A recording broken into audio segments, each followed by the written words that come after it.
कायदा व सुव्यवस्था बिघडण्याचे काम होऊ देणार नाही त्या दृष्टीने शहर पोलिसांच्या सर्व अधिकारी अंमलदार कामात लागलेला आहे। त्यात आपलं गुन्हे शाखेतील हवालदार श्री शांताजी रोकडे आणि कॉन्स्टेबल श्री भरत पाटील यांना काल मिळालेल्या गोपनीय माहितीनुसार आपलं जे विभागीय रैल प्रबंधक कार्यालयाजवळ 3 इसम अवैध अग्निशस्त्र बाळगून ते तिथं फिरत आहे अशा माहिती मिळालं होतं। त्यानुसार DC क्राईम, AC क्राईम आणि PI क्राईम यांनी मार्गदर्शन करून एक चमू तयार करून त्यांना पाठवलं होतं। त्या ठिकाणी एक काळ्या रंगाच्या युनिकॉर्न मोटरसायकलवर 3 इसम संशयास्पद स्थितीने थांबलेला दिसून आला आणि त्यांना ताबडतोब ताब्यात घेऊन त्यांच्याकडे विचारपूस करताना ते लोक मोहम्मद रफी लालसाब जातगर उर्फ मनगोळी वय 26 राहणार सिंदगी जिल्हा बिजापूर राज्य कर्नाटक,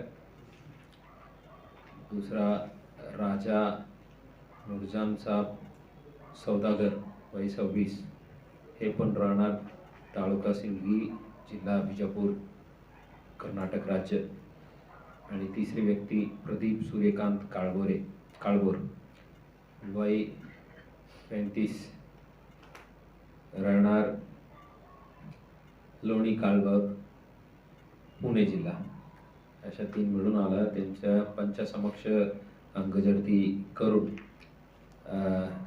राजा सौदागर यांच्या कमरेच्या डाव्या बाजूतून एक बनावटी पिस्टल, देशी पिस्टल कट्टा म्हणतात, आणि 5 जिवंत काडतूस रिकवर केलेले आहेत। आणि जे प्रदीप काळगोर जे आहे त्यांच्याकडून एक देशी पिस्टल आणि 3 जिवंत काडतूस जप्त करण्यात आलेले आहे।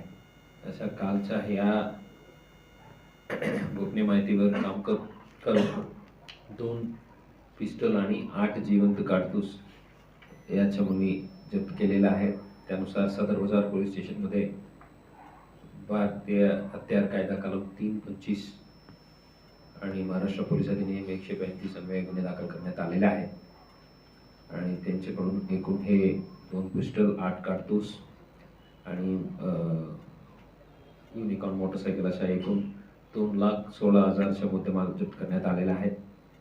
हे काम crime DCP Shrimati Ashwini Patil, ACP Shri Rajan Mane, PI Shri Arvind Mane त्यांच्या मार्गदर्शनाखाली PI श्री दत्ता काळे आणि त्यांच्या टीमच्या हवालदार श्री संताजी रोकडे, अनिल जाधव, महेश शिंदे, भारत पाटील, कुमार शेळके, राजू मुदगल, महेश पाटील, महेश रोकडे, अंकुश भोसले, सुभाष मुंडे, सिद्धाराम देशमुख, राजेश मोरे, अजय गुंड आणि प्रकाश गायकवाड, मच्छिंद्र राठोड, सतीश काटे, बाळू काळे यांनी केलेले आहेत। हे पूर्ण चमूला मी अभिनंदन करतो।